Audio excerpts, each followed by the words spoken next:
fuel supplies headed toward disaster zones in the U.S.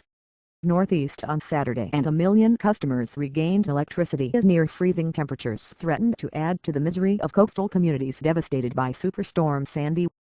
President Barack Obama, neck and neck in opinion polls with Republican rival Mitt Romney 3 days before the general election, told emergency response officials to cut through government red tape and work without delay to help ravaged areas return to normal as quickly as possible. The power restorations relit the skyline in Lower Manhattan for the first time in nearly a week and allowed 80% of the New York City subway service to resume, but more than 1 million homes and businesses still lacked power, down from 3.5 million on Friday. The power outages combined with a heating oil shortage meant some homes could go cold as unseasonably frigid weather sets in. Forecasters saw temperatures dipping into the upper 30s Fahrenheit around 3 degrees Celsius on Saturday night, with freezing temperatures expected next week. In Staten Island, the New York City borough whose 500,000 residents bore the brunt of Sandy, people tried to stay warm. Tom Clark, 43, and family members were burning wood in a steel drum on their front yard. Clark said the family and their dogs planned to go stay at his mother-in-law's heated house. George Harrison, 39, and his wife had masks hanging around their necks that they had used to shield them from the stench of raw sewage when they entered their flood-hit house. U.S.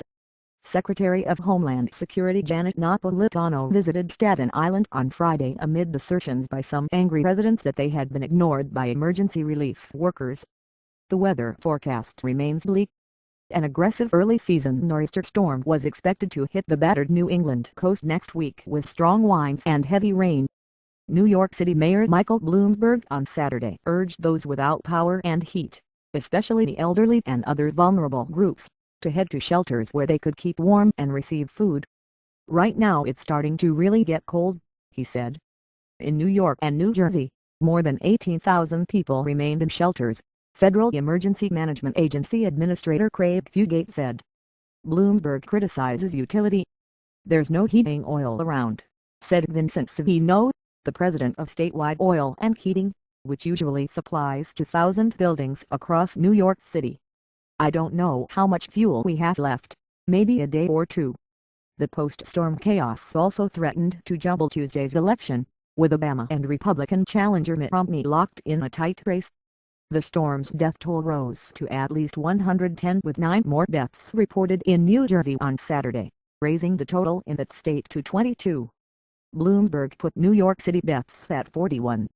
Sandy killed 69 people in the Caribbean before turning north and hammering the U.S. eastern seaboard on Monday with 80-mile-per-hour 130 km/h winds and a record surge of seawater that swallowed oceanside communities in New Jersey and New York, and flooded streets and subway tunnels in New York City. Bloomberg praised utility Consolidated Edison for making significant progress in restoring power to customers, but warned New Yorkers that it would be days before everyone had electricity again and fuel shortages ended. But he had sharp words for the Long Island Power Authority, LIPA, which he said has not acted aggressively enough in its power restoration efforts, above all in the Rockaways, the beachfront community in the borough of Queens. In New Jersey, Governor Chris Christie ordered rationing that allows only half of all cars to buy gasoline each day. "I was there at the Jersey Shore yesterday and I will tell you, it looked like we had been bombed," Christie said. There are homes in Bay Head on the beach that had been driven by the storm surge into the houses across the street. Obama won praise for the federal storm response, but the devastation was so widespread that angry storm victims continued to appear on television days after landfall. The storm damaged or destroyed thousands of homes and displaced voters, forcing election officials to improvise at early polling stations. Christie ordered county clerks in New Jersey to open on Saturday and Sunday to accommodate early voters and ensure a full, fair and transparent open voting process. New Jersey authorities also took the uncommon step of declaring that any voter displaced from their home by Superstorm Sandy would be designated an overseas voter, which allows them to submit an absentee vote by fax or email. Tight gasoline supplies have tested the patience of drivers. Fist fights have broken out in mile-long lines of cars, but a reopened New York harbor meant fuel was reaching terminals. To alleviate one of the country's worst fuel chain disruptions since the energy shortage in the 1970s, some 8 million gallons of gasoline and other petroleum products have been delivered since Friday, with much more expected this weekend, New York Governor Andrew Cuomo said. Running on empty. Cuomo also announced the Defense Department would set up 5 mobile gas stations in the metropolitan area, providing people with up to 10 gallons of free gas. New York State Division of Military and Naval Affairs said the fuel was for personnel and first responder vehicles, which have priority. At least 1,000 drivers queued up at the Freeport Armory in Long Island, only to be told the gasoline would not arrive for at least 8 hours more, one driver said. There's just so many people getting very frustrated. People don't know what to do, said Lauren Popkoff, 49, a history teacher who had been in line for 4 hours. Bloomberg said the fuel shortages would be easing soon. According to the U.S. Energy Informational Administration, the number of dry stations in the New York metropolitan area plunged to 38% on Saturday from 67% on Friday. The U.S. Department of Energy confirmed on Saturday that most filling stations in the metro area had fuel.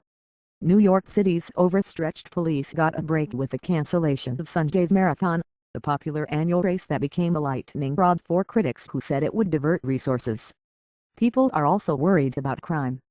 In one hard-hit Queens neighborhood, a garage full of debris stood open with a sign next to it reading, "Looters will be crucified, God help you." Police arrested a man who was wearing a Red Cross jacket and checking front doors of unoccupied houses in Staten Island. The Obama administration directed the purchase of up to 12 million gallons, 45 million liters of gas and 10 million gallons of diesel, to be trucked to New York and New Jersey. It also waived rules barring foreign-flagged ships from making U.S. domestic fuel transfers.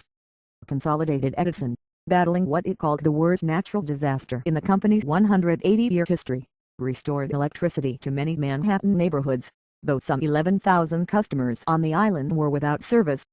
The company said 270,000 customers in New York City and Westchester County still had no power, down from nearly 1 million who were cut off by the storm.